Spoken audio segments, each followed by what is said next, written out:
நான் இந்த படம் ஆரம்பிக்கும் போது ஒரு கமர்ஷியல் படமாக ப்ரொடியூசருக்கு காசு கொடுத்து வாங்கி சம்பாதிச்சு கொடுத்துடணும் அப்படின்னு நினச்சி தான் ஆரம்பித்தேன்.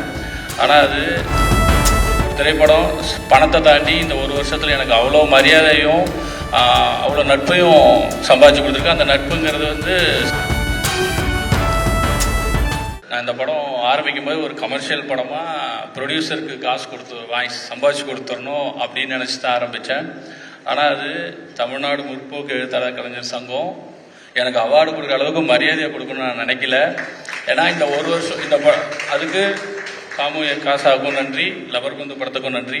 ஏன்னா ஒரு திரைப்படம் பணத்தை தாண்டி இந்த ஒரு வருஷத்தில் எனக்கு அவ்வளோ மரியாதையும் அவ்வளோ நட்பையும் சம்பாதிச்சு கொடுத்துருக்கு. அந்த நட்புங்கிறது வந்து சாதாரணது இல்லை. எப்போ வேணாலும் என் கூட நிற்பாங்க, நீ என்ன வேணாலும் பேசலாம், எவ்வளோ வேணாலும் தைரியமாக பேசலாம் அப்படிங்கிற அந்த நட்பையும் கொடுத்துருக்காங்க. இதே இப்படி நான் நெஞ்சுக்கு நீதிக்கு எழுதும் போதும் இதே தமிழ்நாடு முற்போக்கு எழுத்தாளர் கலைஞர் சங்கம் வந்து என்னை பாராட்டினாங்க. அதில் கிடைச்ச ஒரு எக்ஸ்ட்ரா ஊக்கம் தான் நினைக்கிறேன். இந்த கமர்ஷியல் படத்துக்குள்ளே இதை நம்ம சொல்லலாம் அப்படிங்கிறதுக்கான தைரியமும் கூட. அடுத்த வாட்டியும் முயற்சி பண்ணுறேன் இதை காப்பாற்றிக்க. இங்கே வந்திருக்கிற மற்ற கலைஞர்களுக்கு ரொம்ப நன்றி. என்னைய அடிக்கடி ஞாபகப்படுத்தின சரத் அவர்களுக்கும் ஆதவந்தி ஜன்யா சார் ரொம்ப நன்றி. நம்பர் மாற்றிட்ட நடுவில் அதுக்கப்புறமும் தேடி கண்டுபிடிச்சதுக்கு ரொம்ப நன்றி.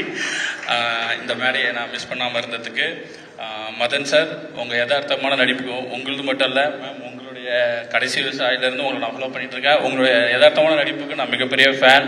நிஜமே மேடைக்கு சொல்ல நடிக்கிறத தெரியாமல் நடிக்கிறது இருக்குல்ல, அருவியிலேருந்து ரொம்ப நன்றி. விரைவில் சந்திப்போம். வந்திருக்க எல்லாருக்கும் நன்றி, எல்லாருக்கும் வாழ்த்துக்கள்.